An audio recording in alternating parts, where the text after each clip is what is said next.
The wailing echoed across the prairie as the first rays of dawn broke over the horizon, a sound so filled with despair it made the birds halt their morning songs.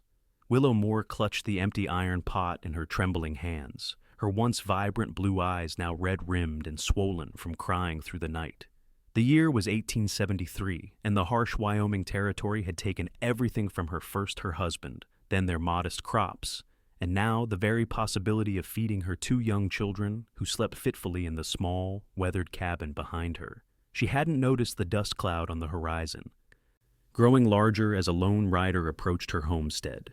Samuel Lockhart pulled back on the reins of his chestnut stallion, the animal snorting and pawing at the ground as they came to a stop at the edge of what should have been a thriving wheat field. Instead, only withered stalks remained, evidence of the devastating drought that had ravaged the region for months. "Madam," his deep voice startled her, and Willow nearly dropped the pot as she scrambled to her feet, hastily wiping tears from her cheeks. "Are you all right?" Willow stared at the stranger, taking in his weathered hat, the stubble on his sun-darkened face, and the kind eyes that seemed out of place on such a rugged man. His clothes were dusty from the trail, but she could see they were of good quality. A revolver hung from his hip, but it was the rifle in his saddle holster that caught her attention. A hunter's weapon, not a gunslinger's. "I'm fine," she lied, her voice cracking with the effort. "Just fine." Samuel dismounted in one fluid motion, his boots landing softly on the parched earth. He removed his hat and held it respectfully against his chest. "Begging your pardon, but you don't look fine to me. Name's Samuel Lockhart. I was passing through heading to Broken Creek when I heard—" He paused, unsure how to delicately mention her sobbing. Willow straightened her spine, dignity returning, despite her threadbare dress and the hollow emptiness in her stomach. "It's nothing, Mr. Lockhart. Just a moment of weakness. I'm Willow Moore, and I thank you for your concern, but we don't need charity." Samuel's gaze drifted to the pot she still clutched, then to the barren fields, and finally to the small cabin where a child's face peeked through the window before quickly disappearing. "I don't offer charity, Mrs. Moore," he said quietly, "but I was raised to lend a hand when someone's struggling, and seems to me, these are struggling times." He reached into his saddlebag and pulled out a cloth-wrapped package. "I've got some jerky beans and cornmeal. Not much of a feast, but it'll fill bellies." Willow felt her resolve crumbling at the mention of food. It had been 3 days since her children had eaten anything substantial, and her own hunger was a constant gnawing companion. "I can pay," she insisted weakly. Samuel shook his head. "We can discuss payment after your little ones are fed." He nodded toward the cabin. "May I?" Something in his gentle manner, so at odds with his rugged appearance, made Willow relent. She nodded, and they walked toward the cabin together, the empty pot still in her hands. The inside of the cabin was clean despite its sparse furnishings. A boy of about 8 and a girl perhaps 5 years old stood by the rough-hewn table, eyes wide as they took in the tall stranger. "Children, this is Mr. Lockhart. He's—" Willow hesitated. "A hungry traveler hoping to share a meal," Samuel finished smoothly, placing his provisions on the table. "If your mama will do me the honor of cooking these up, I'd be mighty grateful." The children's eyes lit up at the sight of the food, and even Willow couldn't suppress the hope that surged through her. She placed the pot on the cast-iron stove and began preparing the meal, while Samuel entertained the children with tales of his travels. As the aroma of cooking food filled the small cabin, Willow observed their visitor.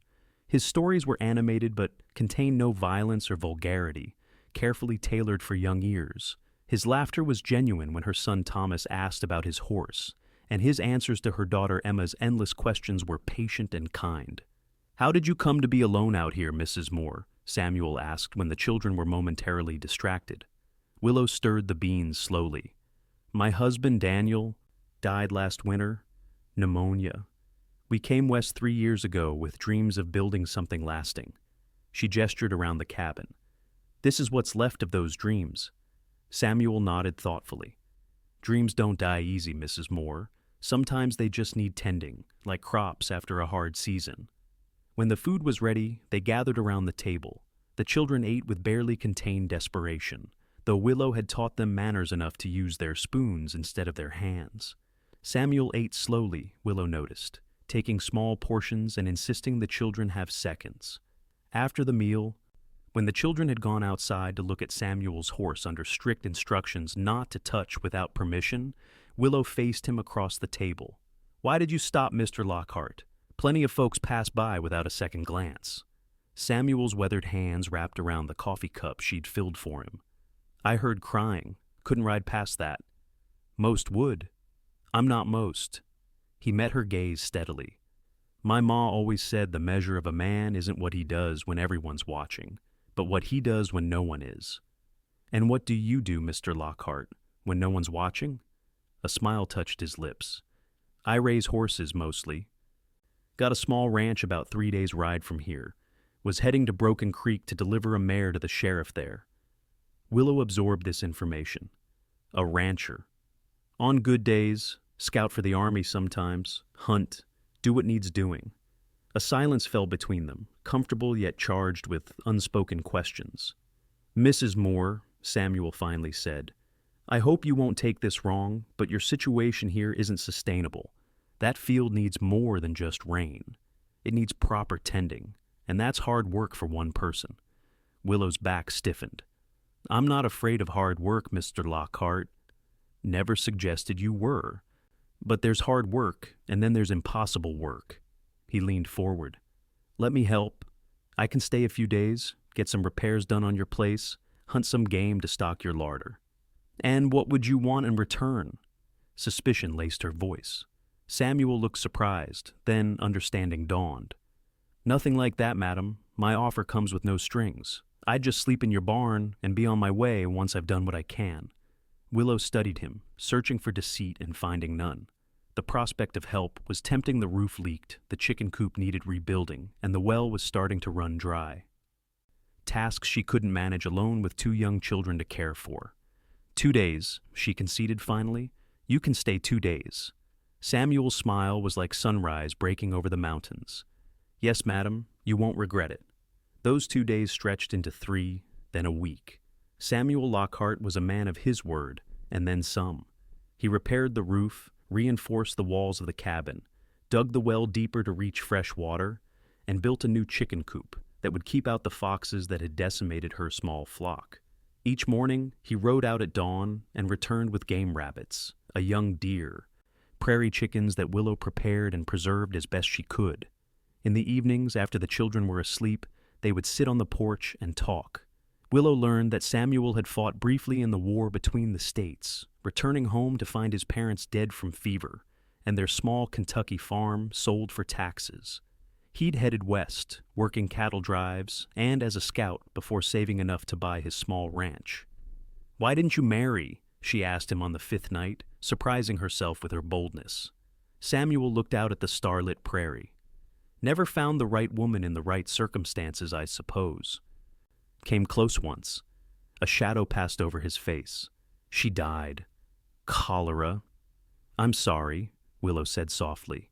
He shrugged, a gesture that failed to mask the old pain. "Life out here is hard on women, harder than on men, I think." "We manage," Willow said, thinking of all the women she'd known who had survived loss and hardship. "You do more than manage, Mrs. Moore. You thrive, like wildflowers after a prairie fire." His words warmed something inside her that had been cold since Daniel's death. On the 8th day, Samuel announced he needed to continue to Broken Creek to complete his business. "I've sent word to the sheriff that I was delayed, but I can't put it off any longer." Willow felt a pang of disappointment stronger than she had expected. "Of course, you've done more than enough already." "I'd like to come back," he said, his usually confident voice tentative. "If that would be acceptable to you." Willow looked at her repaired home, at her children playing with the confidence of those who were no longer hungry, at the man who had brought hope back into their lives. "Yes," she said simply. "That would be acceptable." Samuel rode out the next morning, promising to return in 2 weeks.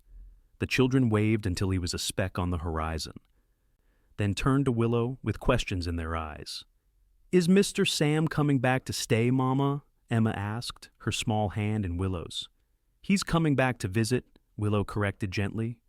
"I like him," Thomas declared. "He knows everything about horses and guns and building things." Not everything, Willow smiled, but quite a lot. The 2 weeks without Samuel were both easier and harder than Willow had anticipated. Easier because the repairs he had made to their home and the food he had provided gave them security they hadn't known in months. Harder because his absence left a void that surprised her with its depth. True to his word, exactly 14 days later, Samuel returned. This time, he brought supply seeds for planting, tools, fabrics for new clothes, and books for the children. He had also brought a letter.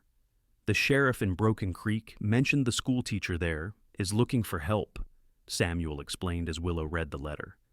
They need someone to assist with the younger children. It pays a small salary, enough to supplement what you make from your land. Willow looked up from the letter, emotions warring within her. You think I should leave our home? Samuel shook his head. Not leave it. The town's only a half-day's ride. You could go in the mornings, be home by supper. The older folks in town would help look after Thomas and Emma during school hours. Willow considered the proposal. Teaching had been her profession before she married Daniel, and the thought of returning to it brought both excitement and trepidation. I don't know, Samuel. This land was Daniel's dream. And what was your dream, Willow? He asked softly, using her given name for the first time. The question caught her off guard. What had been her dream? So long had she supported Daniel's vision that she'd almost forgotten her own. I wanted to teach, she admitted, and to have a family. To make a difference. Samuel nodded. Then perhaps this is your chance to honor both dreams, yours and Daniel's. Keep the land, but teach as well. That night, after the children were asleep, Willow made her decision. I'll take the teaching position, she told Samuel as they sat by the fire, if they'll have me. His smile was worth any uncertainty she felt. They'd be fools not to. The arrangement worked better than Willow could have hoped. 3 days a week, she rode to Broken Creek to assist in the schoolhouse, teaching reading and arithmetic to the youngest students. The older children in town, including Thomas, attended regular classes, while Emma stayed with Mrs. Wilkins, the baker's wife, who had grandchildren of her own to mind. Samuel, true to his word, continued to visit regularly. Sometimes he stayed only a day or two, other times a week or more, always helping with the heavier work around the homestead. He taught Thomas to ride properly and to respect the land and animals. He showed Emma how to whittle simple toys from wood and told her stories of far-off places she might visit someday.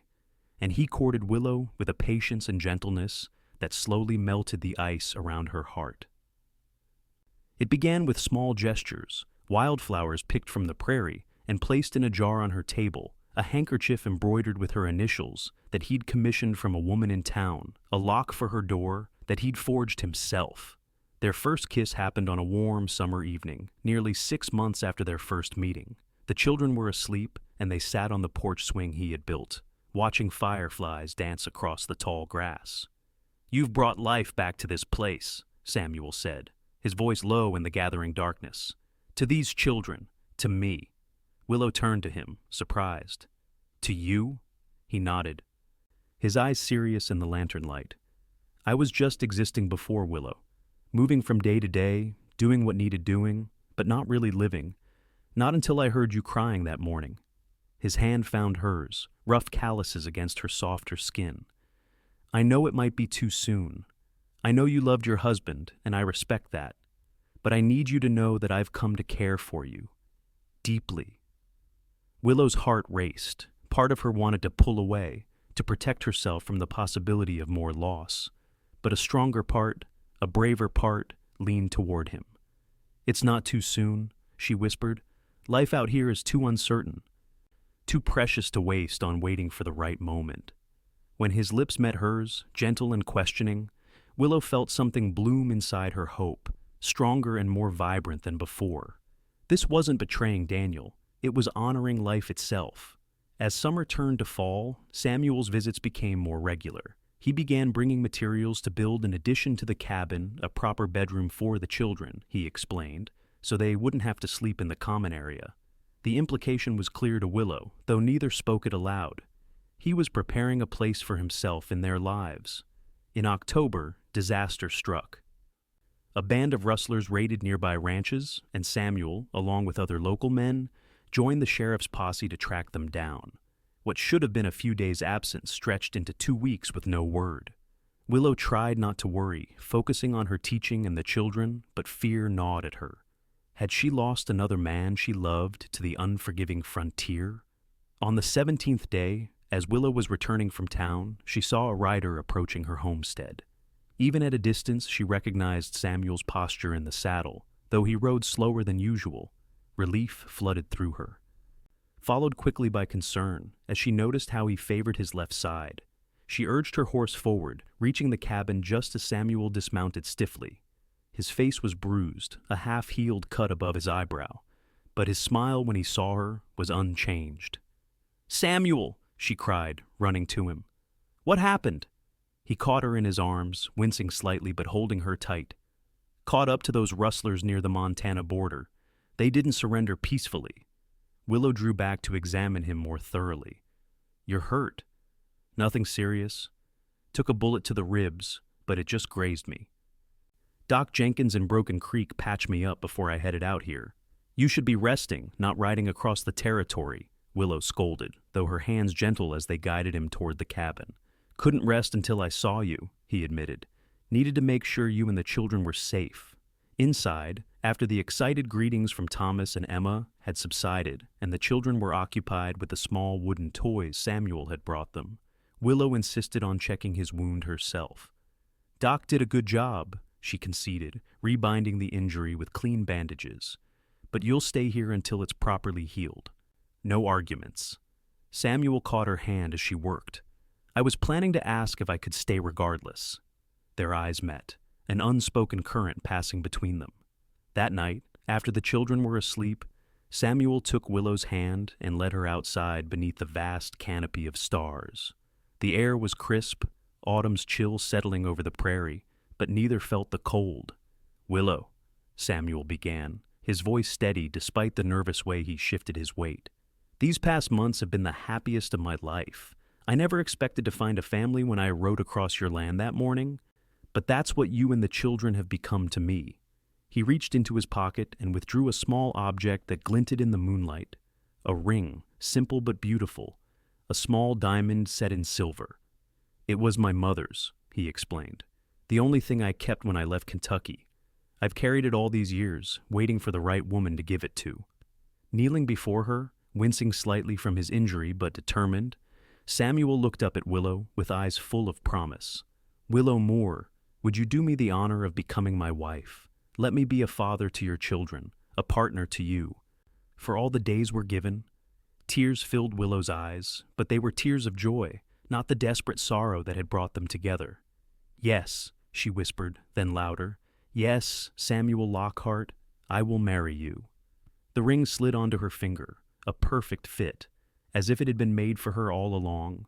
Their wedding took place in Broken Creek on a bright November day, the entire small community turning out to witness the union of the respected rancher and the widow who had become their schoolteacher. Thomas proudly escorted his mother down the aisle of the small church, while Emma scattered wildflower petals saved from summer blooms. The sheriff stood as Samuel's best man, and Mrs. Wilkins, who had become a dear friend to Willow, served as matron of honor. After the ceremony, the townspeople threw a celebration in the community hall, with music and dancing and enough food to feed an army. Willow, radiant in a new blue dress that matched her eyes, danced in her husband's arms, happiness making her light as air. "Mrs. Lockhart," Samuel murmured in her ear as they swayed to the fiddle music. "How does it sound?" "Perfect," she replied, resting her head against his chest. "Absolutely perfect." They spent their wedding night at the town's small hotel, the children staying with the Wilkins family. It was the first time they had truly been alone together, and despite their months of courtship, both felt the newness of their intimacy. Samuel was gentle and patient, his calloused hands reverent as they discovered each other. For Willow, who had known only one man before him, the experience was both familiar and wonderfully new. In Samuel's arms, she found passion she hadn't known she was capable of, and a deep, abiding tenderness that brought tears to her eyes. "I love you," she whispered in the darkness as they lay entwined, her head on his shoulder, his heartbeat strong beneath her ear. "And I love you," he replied, pressing a kiss to her forehead. From the first moment I saw you crying over that empty pot, something in me knew you were my future."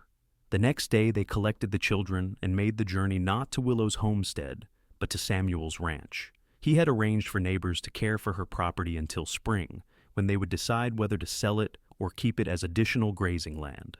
Samuel's ranch was modest but well-maintained, the main house surprisingly comfortable for a bachelor's dwelling.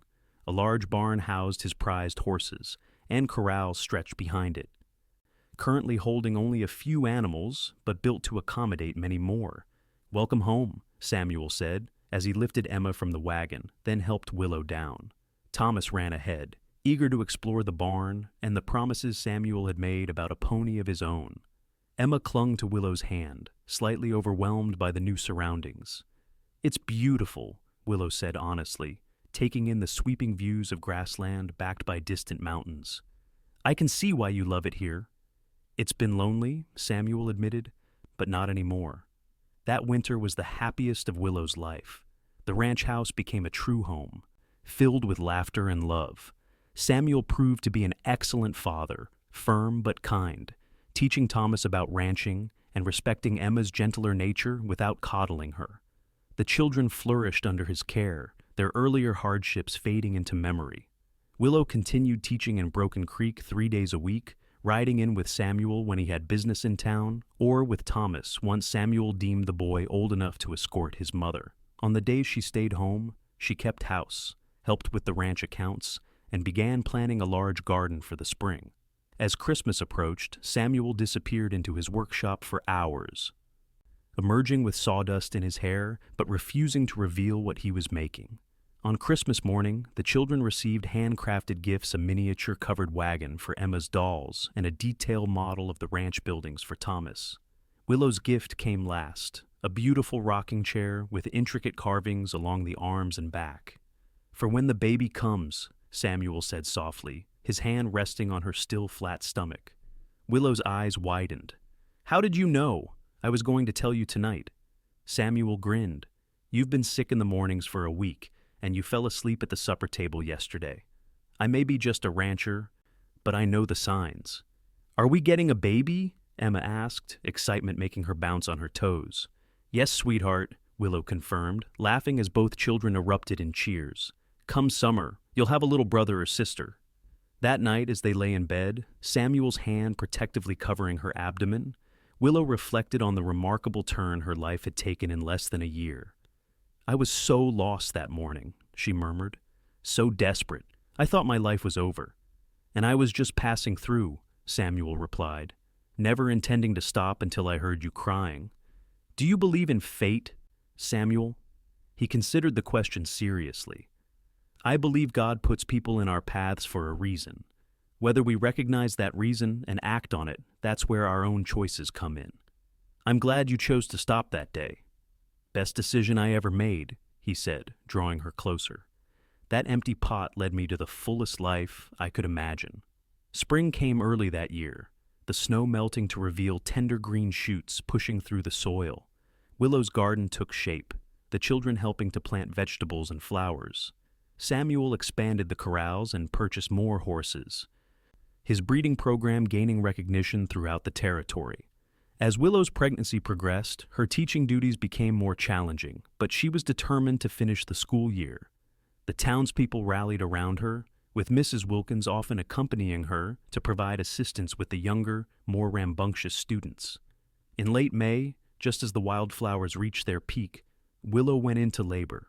Samuel sent Thomas galloping to town to fetch the midwife, while he and Emma prepared the bedroom according to Willow's instructions. "Not the first baby I've helped deliver," he assured her, as another contraction gripped her. "Had to help birth plenty of foals." Despite her pain, Willow managed a laugh. "I'm not a mare, Samuel Lockhart." "No," he agreed, wiping her brow with a cool cloth. "You're much more beautiful and twice as stubborn." The midwife arrived just as Willow's labor intensified. Samuel was banished to the kitchen with the children, where he paced and prayed, occasionally wincing at Willow's cries from the bedroom. After what seemed an eternity, the distinctive wail of a newborn pierced the air. Samuel froze, his heart pounding, until the midwife appeared in the doorway, her apron stained, but her face wreathed in smiles. "Congratulations, Mr. Lockhart. You have a healthy son." Thomas and Emma raced ahead of him into the bedroom, where Willow sat propped against pillows, a small bundle in her arms. Her face was flushed and damp with sweat, her hair a tangled mess, but to Samuel, she had never looked more beautiful. "Meet your son," Willow said softly as Samuel approached the bed, awe in his eyes. The baby was tiny, red-faced, with a shock of dark hair like his father's. As Samuel watched, the infant opened his eyes, revealing a deep blue that matched Willow's. "He's perfect," Samuel whispered, gently touching the baby's cheek. "What shall we name him?" They had discussed names throughout the pregnancy, but had never reached a final decision. "Daniel," Willow said, looking up at her husband with love and certainty. Daniel Samuel Lockhart. Emotion tightened Samuel's throat. That she would honor both the husband she had lost and the one who now stood beside her spoke volumes about the woman he had married. "Daniel," he agreed, his voice rough. "A fine name for a fine boy." The children crowded around, eager to see their new brother. Thomas puffed up with importance at having a boy to teach manly things to, while Emma cooed and stroked the baby's hand with a finger. "Our family," Samuel said, his arm around Willow's shoulders, the other hand resting on Thomas's head, with Emma leaning against his side. "Complete." "For now," Willow said with a tired smile, "there's always room for more love."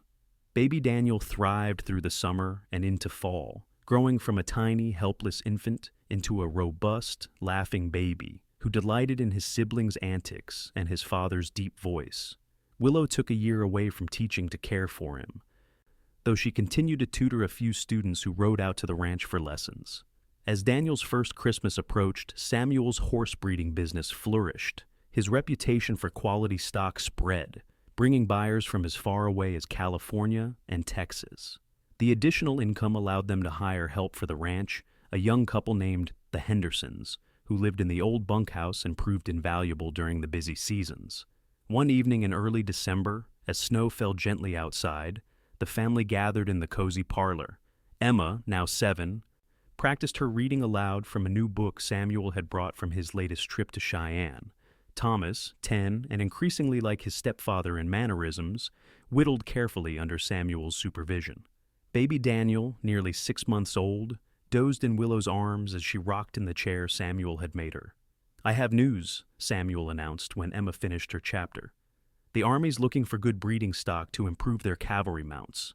They've asked me to provide 10 horses next spring, with the possibility of a long-term contract."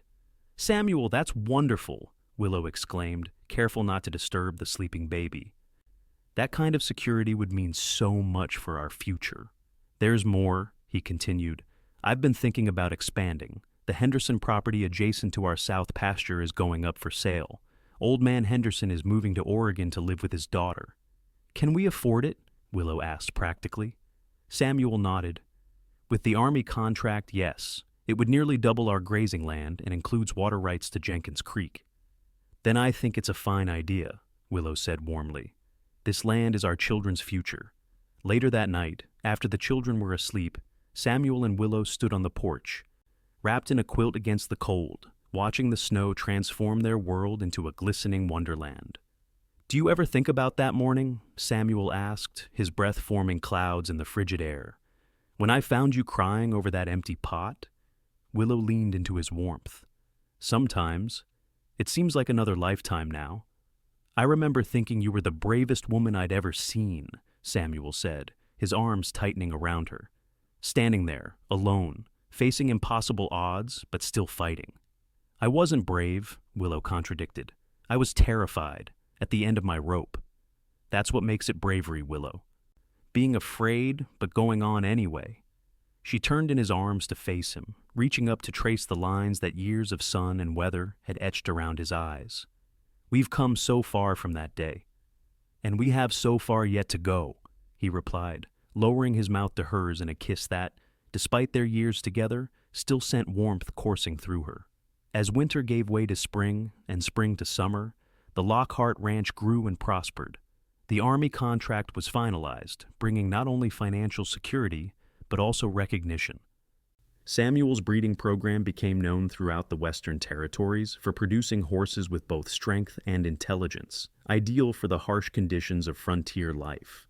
The Henderson property was purchased and incorporated into their ranch, which Samuel officially named the Triple L for Lockhart, Land, and Legacy, he explained to the children.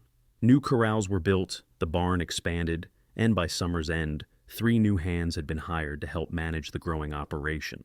Willow returned to teaching part-time, bringing baby Daniel with her 2 days a week. The school board, recognizing her value, arranged for an assistant to help on those days. The young woman, Miss Clark, was eager to learn from Willow and proved adept at managing the classroom when Daniel required his mother's attention. As Daniel approached his first birthday, Willow discovered she was expecting again. The news was met with joy by Samuel and excitement from the children, especially Emma, who prayed nightly for a sister. "A daughter would be nice," Samuel admitted as they lay in bed one night, his hand resting on Willow's still flat stomach. "But another son would be welcome too. As long as this one doesn't kick quite so much as Daniel did," Willow said with a smile. "I swear he was practicing to be a horseman before he was even born." Samuel laughed, the sound rich and warm in the darkness. "With our combined stubbornness, this child will probably be running the ranch before they're 10. Life continued its steady rhythm through the fall and winter. Thomas, now 11, spent most of his free time with Samuel, learning the business of horse breeding and ranching. He showed a natural aptitude for working with the animals, particularly the more difficult ones that challenged even experienced handlers.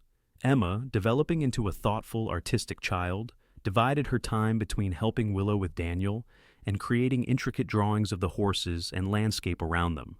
Her talents caught the attention of a traveling photographer who stopped at the ranch, and he offered to teach her more about his craft when he returned in the spring.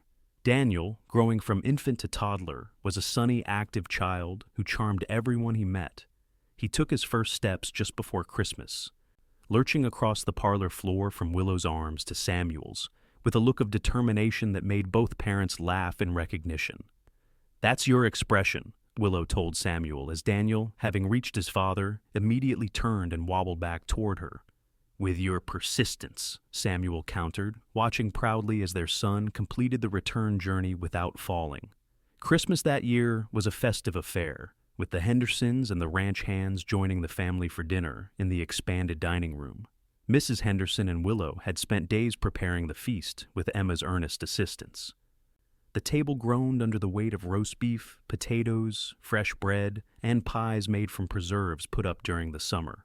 As Samuel carved the meat, he paused to raise his glass. "To family and friends," he said, his eyes moving around the table before settling on Willow. "And to my wife, who has filled not just our pot, but our hearts and lives with more abundance than I ever dreamed possible." "To Willow," everyone echoed, raising their glasses. Willow, her pregnancy now visible beneath her holiday dress, felt tears spring to her eyes at the genuine affection in the faces surrounding her. From the depths of despair that morning by the empty pot, she had found her way to this moment of perfect contentment. After dinner, Samuel surprised everyone by producing a fiddle none of them knew he could play. The furniture was pushed back, and impromptu dancing filled the evening. Even Thomas, normally so serious, allowed Emma to drag him into a spirited reel. Daniel clapped his hands in delight from his perch on Mrs. Henderson's lap, occasionally reaching toward the dancers with longing. Later, as the party wound down and guests departed for their own homes or the bunkhouse, Samuel found Willow on the porch, watching the stars emerge in the clear winter sky. "Happy?" he asked, wrapping a blanket around her shoulders. "Beyond words," she replied, leaning into him.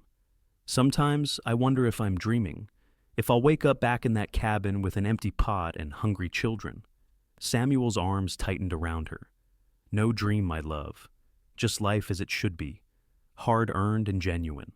Spring brought new life to the ranch in more ways than one. The mares began foaling in late March, keeping Samuel and the hands busy day and night.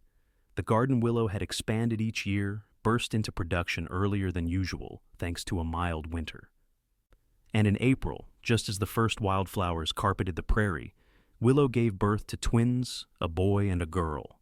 "Twice the blessing," the midwife declared, as she placed the second infant, the girl, in Samuel's arms while Willow cradled the boy. They named the boy Robert after Samuel's father, and the girl Sarah after Willow's mother.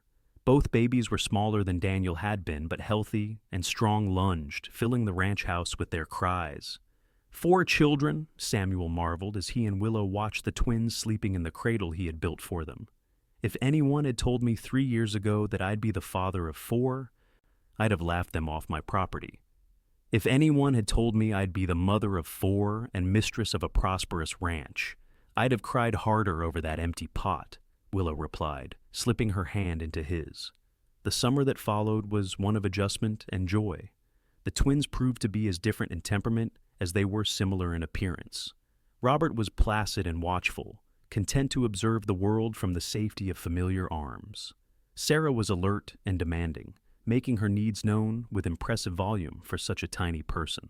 Daniel, not quite 18 months old, regarded his new siblings with a mixture of curiosity and jealousy. He demanded more of Willow's attention, often climbing into her lap when she nursed the twins.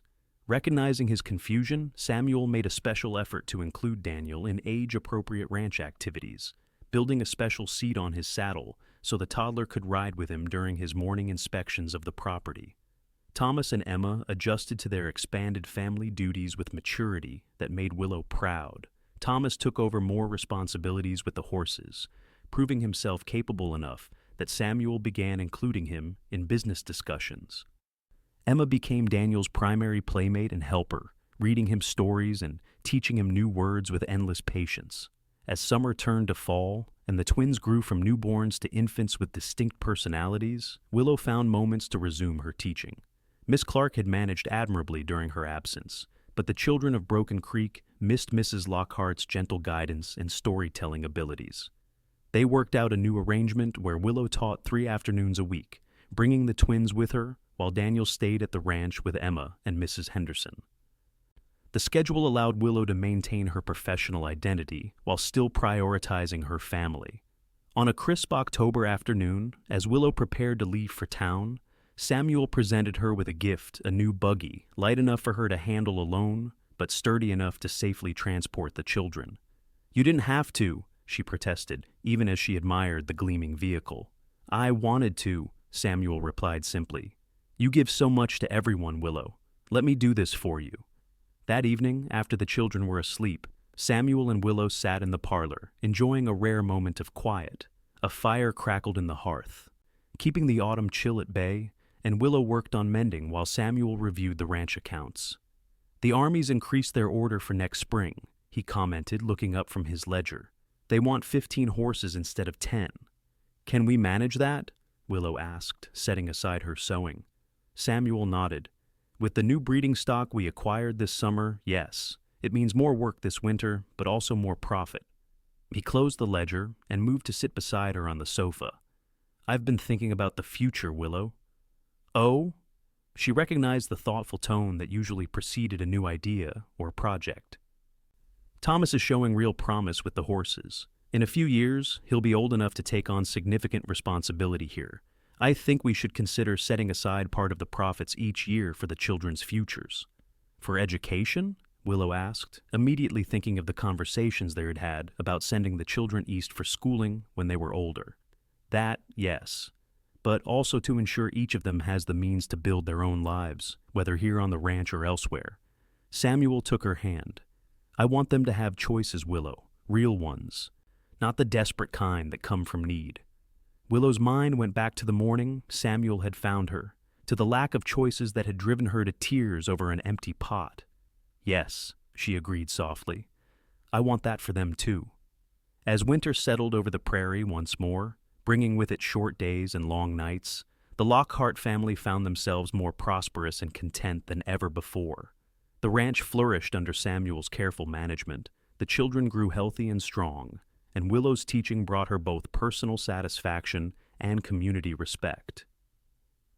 On the 3rd anniversary of the day Samuel had first ridden onto Willow's struggling homestead, they held a celebration. Friends from town joined them, along with neighboring ranchers and their families. A feast was prepared, music played, and stories shared late into the night.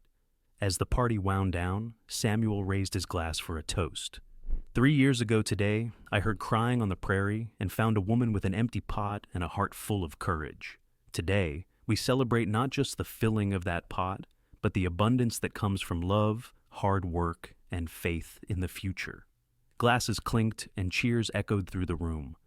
But Samuel had eyes only for Willow, in her blue dress that matched her eyes, with Sarah on her hip and their other children gathered around her. She was the embodiment of everything he had never known he wanted. Later, when the guests had gone and the children were asleep, Samuel and Willow stood on the porch of their home, watching as the first snowflakes of the season began to fall. "Did I ever tell you," Samuel said, drawing her close against the cold, "that I almost rode past your homestead that day? I was in a hurry to reach Broken Creek, and I nearly convinced myself that whatever I'd heard wasn't my concern." Willow looked up at him, snowflakes catching in her lashes. "What made you stop?" Samuel considered the question.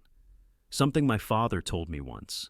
He said, 'Son, never ignore a cry for help, even if it's not spoken aloud. Those moments are God tapping you on the shoulder, giving you a chance to be the answer to someone's prayer.'" "Was I?" Willow asked softly. "The answer to your prayer?" Samuel smiled, bending to kiss her gently.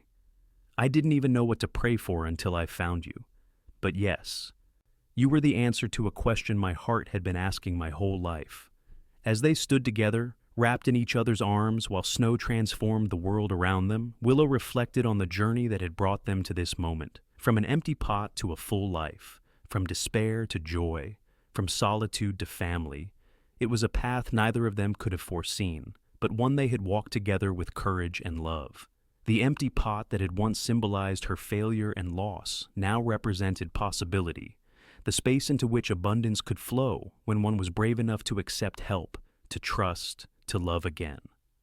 Samuel had filled that pot with food and promise on that desperate morning, but together they had filled their lives with something far more precious, a future built on love, trust, and the family they had created together. As the snow continued to fall, blanketing their land in pristine white, Willow and Samuel turned to go inside, to the warmth of their home and the children sleeping peacefully within. Tomorrow would bring new challenges and joys, but they would face them as they had faced everything since that fateful morning together, with courage and with love.